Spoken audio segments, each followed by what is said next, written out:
Tidak ada yang aneh dari desa Sumberwangi pada awalnya. Desa kecil di pinggir hutan itu terlihat sama seperti desa-desa lain di Indonesia. Rumah kayu dan tembok bercampur, jalan tanah merah yang licin saat hujan, dan sungai kecil yang mengalir tenang di belakang pemukiman. Orang-orang hidup sederhana, bertani, berkebun, dan sebagian kecil menjadi penebang kayu di hutan yang jarang disentuh manusia. Namun sejak suatu malam di awal musim hujan, desa itu perlahan berubah, bukan secara kasat mata, tetapi melalui suara-suara yang hanya terdengar ketika semua orang tertidur, suara yang seolah berasal dari dalam tanah, lirih, serak, dan memanggil nama satu persatu penduduk desa dengan suara yang tidak pernah sama, kadang seperti anak kecil, kadang seperti perempuan menangis, dan kadang seperti suara orang tua yang kelelahan.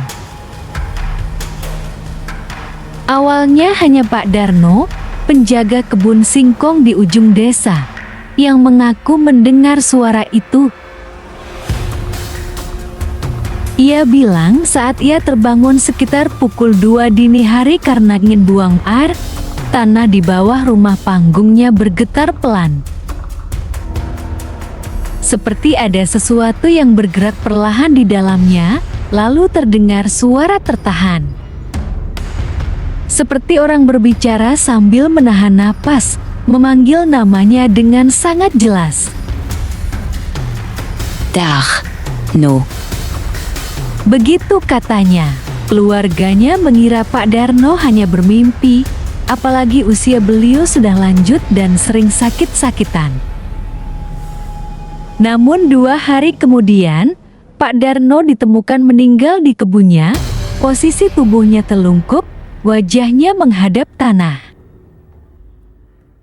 Dan yang membuat warga ngeri adalah telinganya dipenuhi tanah basah seolah ia sengaja menempelkan kepalanya ke bumi. Sejak kejadian itu, suara-suara mulai terdengar oleh orang lain. Bu Retmi, pedagang sayur, mengaku mendengar suara perempuan menangis dari bawah lantai dapurnya setiap menjelang subuh. Suara itu bukan tangisan keras, melainkan seperti orang yang sudah terlalu lama menangis sampai suaranya hampir habis. Ia mencoba mengabaikannya, membaca doa, tetapi setiap kali ia berhenti berdoa, suara itu kembali. Lebih dekat, lebih jelas, seolah tepat di bawah kakinya.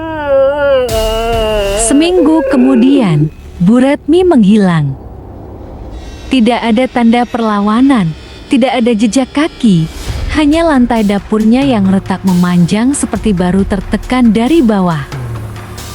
Warga mulai resah, kepala desa mengumpulkan orang-orang, tapi tidak ada yang berani bicara terang-terangan. Semua hanya saling bertukar pandang, takut menyebutkan apa yang sebenarnya mereka dengar. Sampai akhirnya seorang pemuda bernama Raka, yang baru kembali dari kota setelah bertahun-tahun merantau, angkat bicara. Raka bilang sejak kecil ia sudah mendengar cerita tentang hutan di belakang desa, tentang tanah yang tidak pernah benar-benar mati, tentang sesuatu yang pernah dikubur hidup-hidup di sana puluhan tahun lalu saat desa masih sepi dan hukum hanya milik orang-orang kuat. Saat Raka mengucapkan itu, suasana balai desa langsung sunyi. Beberapa orang tua menunduk, wajah mereka pucat, seolah cerita itu bukan sekadar dongeng. Raka kemudian menemui Mbah Karyo, satu-satunya orang yang masih hidup dari generasi lama desa itu. Mbah Karyo tinggal sendirian di rumah reot dekat sungai, dikenal pendiam dan jarang keluar rumah. Awalnya Mbah Karyo menolak bicara, tapi ketika malam tiba dan suara-suara kembali terdengar, lebih keras dari sebelumnya. Mbah Karyo akhirnya membuka mulut. Ia bilang dulu, sebelum desa ini berdiri seperti sekarang, pernah ada peristiwa besar yang sengaja dikubur bersama orang-orangnya. Ada sekelompok pekerja paksa yang dipaksa menggali lubang besar di hutan, lalu dimasukkan satu persatu ketika masih hidup karena dianggap membawa sial dan penyakit. Tanah ditutup, doa tidak dibaca, dan lokasi itu kemudian dijadikan pemukiman tanpa ritual apapun. Tanah itu lapar, Kata Mbah Karyo dengan suara gemetar. dan sekarang ia minta dikembalikan apa yang diambilnya. Sejak malam itu, suara tidak hanya terdengar saat malam. Siang hari pun kadang terdengar bisikan dari bawah jalan desa, dari bawah sawah, bahkan dari bawah masjid. Beberapa warga mulai kerasukan, berbicara dengan suara yang bukan suara mereka, meminta tolong, meminta dibebaskan, meminta dikenali. Anak-anak menangis tanpa sebab dan menunjuk tanah sambil berkata ada orang di bawah sana. Bau tanah basah bercampur amis mulai tercium setiap habis hujan. Tanaman layu meski disiram, dan sumur-sumur mengeluarkan air keruh berwarna kecoklatan. Raka berusaha membawa seorang orang pintar dari desa seberang. Ritual dilakukan tengah malam di hutan, di tempat yang diyakini sebagai lokasi kuburan massal. Namun sebelum ritual selesai, tanah tiba-tiba amblas, lilin-lilin padam. Dan suara jeritan menggema dari segala arah, bukan dari udara, melainkan dari bawah kaki mereka. Orang pintar itu pingsan, dan sejak hari itu ia tidak pernah bisa bicara lagi. Hanya menulis satu kalimat berulang kali di tanah dengan jarinya, "Kami belum selesai."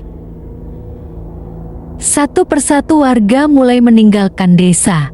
Tapi anehnya setiap orang yang mencoba pergi selalu kembali tanpa sadar. Mereka mengaku jalan keluar desa terasa berputar-putar, meski mereka yakin sudah berjalan lurus. Ada yang menemukan dirinya kembali berdiri di depan rumah sendiri dengan kaki penuh lumpur. Ada pula yang menghilang dan ditemukan terkubur setengah badan di sawah keesokan paginya, masih hidup, tapi tidak pernah waras lagi. Raka akhirnya sadar bahwa desa itu tidak ingin ditinggalkan. Sesuatu di dalam tanah ingin didengar, ingin diakui. Pada malam terakhir sebelum semuanya menjadi lebih buruk, Raka berdiri di tengah desa, menempelkan telinganya ke tanah. Dan untuk pertama kalinya ia mendengar semuanya dengan jelas, ratusan suara berbicara bersamaan. Menceritakan rasa sakit, pengkhianatan, dan kematian yang tidak pernah diberi nama. Tanah itu bukan hanya menyimpan mayat, tetapi juga ingatan. Pagi harinya, Raka menghilang. Di tempat ia terakhir berdiri, tanah tampak lebih rata dari sebelumnya, seolah baru ditutup rapi. Sejak hari itu, desa Sumberwangi perlahan menjadi kosong. Rumah-rumah ditinggalkan, jalan ditumbuhi rumput, dan hutan mulai mengambil kembali apa yang dulu direbut darinya. Namun orang-orang yang melintas di dekat wilayah itu hingga hari ini masih melaporkan satu hal yang sama. jika mereka berhenti terlalu lama dan meletakkan telinga ke tanah. Mereka akan mendengar suara pelan, serempak, memanggil nama mereka seolah menunggu giliran untuk didengar. Dan anehnya, suara itu selalu terdengar lebih jelas saat hujan turun.